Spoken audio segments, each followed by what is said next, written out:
ಈ ಸೂಪರ್ ಫುಡ್ಡನ್ನು ನಾವು ಐಸ್ ಕ್ರೀಮ್ ಮಾಡುವಾಗ ಅದ್ರ ಜೊತೆ ಸೇರಿಸ್ಕೋಬಹುದು, ಕಸ್ಟರ್ಡ್ ಮಾಡುವಾಗ ಸೇರಿಸ್ಕೋಬಹುದು, ಮತ್ತು ವೆಯ್ಟ್ ಲಾಸ್ ಸ್ಮೂದಿ ಏನಾದರೂ ಮಾಡ್ತೀವಲ್ಲ ಅದ್ರ ಜೊತೆ ಕೂಡ ನಾವು ಸೇರಿಸ್ಕೋಬಹುದು. ಹಾಗೆ ಮಿಲ್ಕ್ ಶೇಕ್ಗೆ ಕೂಡ ನಾವು ಇದನ್ನು ಸೇರಿಸ್ಕೋಬಹುದು. ಅಷ್ಟು ಆರೋಗ್ಯದಾಯಕವಾದ ಮತ್ತು ಸುಲಭವಾಗಿ ಮಾಡಿಕೊಳ್ಳುವಂತಹ, ನಮಗೆ ಈಗ ಈ ಸೀಸನಲ್ಲಿ ಯಥೇಚ್ಛವಾಗಿ ಸಿಗುವಂತಹ ಈ ಸೂಪರ್ ಫುಡ್ಡನ್ನು ನಾವು ರೆಡಿ ಮಾಡಿ ಇಟ್ಕೊಳ್ಳೋದನ್ನು ನಾನು ಇವತ್ತು ಹೇಳ್ತಾ ಇದ್ದೀನಿ. ಯಾವುದು ಅಂತ ಈಗಾಗಲೇ ನಿಮಗೆ ಗೊತ್ತಾಗಿರಬೇಕು. ನಮಸ್ಕಾರ ಎಲ್ಲರಿಗೂ. ನಾನು ಕರ್ಬೂಜ ಹಣ್ಣಿನ ಬೀಜದ ಬಗ್ಗೆ ಇವತ್ತು ಹೇಳ್ತಾ ಇದ್ದೀನಿ. ಸೀಸನ್ ಇದು, ಎಲ್ಲರೂ ಕರ್ಬೂಜ ಹಣ್ಣನ್ನು ಮನೆಗೆ ತರ್ತೀರಾ. ಮಾರ್ಕೆಟಲ್ಲಿ ಈ ಹಣ್ಣಿನ ಬೀಜಕ್ಕೆ 800 ರೂಪಾಯಿಂದ 1000 ರೂಪಾಯಿ ಇದೆ. ಇದು ಒಣಗಿದ ಬೀಜ. ನಿಮ್ಮೆಲ್ರಿಗೂ ಗೊತ್ತು, ಕುಂಬಳಕಾಯಿ ಬೀಜ, ಸೂರ್ಯಕಾಂತಿ ಬೀಜ ಮತ್ತು ಕರ್ಬೂಜದ ಬೀಜ ಎಲ್ಲನೂ ಡ್ರೈ ಫ್ರೂಟ್ಸ್ ಅಂಗಡಿನಲ್ಲಿ ತಗೊಳ್ಬೇಕಂದ್ರೆ ಎಷ್ಟು ಕಾಸ್ಟ್ಲಿ ಇರುತ್ತೆ. ಜೊತೆಗೆ ಅದು ಸೂಪರ್ ಫುಡ್ ಕೂಡ, ಆರೋಗ್ಯಕ್ಕೆ ತುಂಬ ಒಳ್ಳೆಯದು ಕೂಡ ಅಂತ ಎಲ್ರಿಗೂ ಗೊತ್ತಿದೆ. ಸೊ ನಾನಿವತ್ತು ಆ ಬೀಜಗಳನ್ನು ನಾವು ಹೇಗೆ ಪ್ರಿಸರ್ವ್ ಮಾಡಿ ಇಟ್ಕೊಳ್ಬಹುದು ಈಸಿಯಾಗಿ ಉಪಯೋಗಿಸೋದಕ್ಕೆ ಅಂತ ಹೇಳ್ತಾ ಇದ್ದೀನಿ.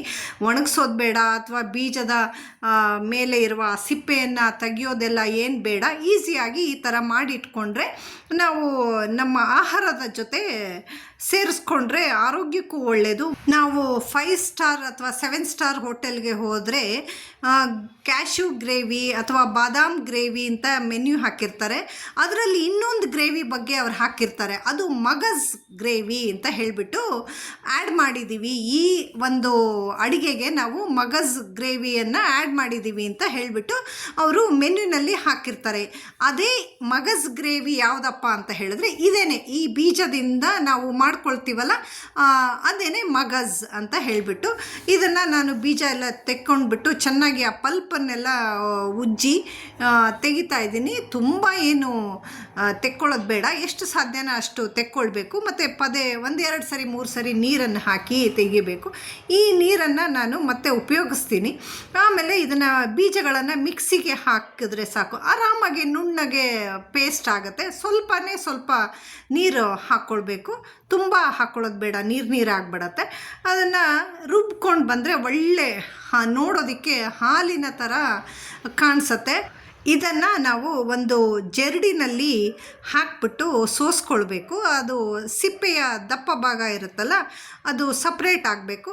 ನೋಡಿ, ನಾನು ಮಿಕ್ಸಿಗೆ ಇನ್ನು ಸ್ವಲ್ಪ ನೀರು ಹಾಕ್ಬಿಟ್ಟು ಅದನ್ನು ಮತ್ತೆ ಹಾಕ್ಕೊಳ್ತಾ ಇದ್ದೀನಿ. ಹಾಕ್ಕೊಂಡ್ಬಿಟ್ಟು ನೀಟಾಗಿ ಅದನ್ನು ಜರಡಿನಲ್ಲಿ ಸೋಸ್ಕೊಳ್ತೀನಿ.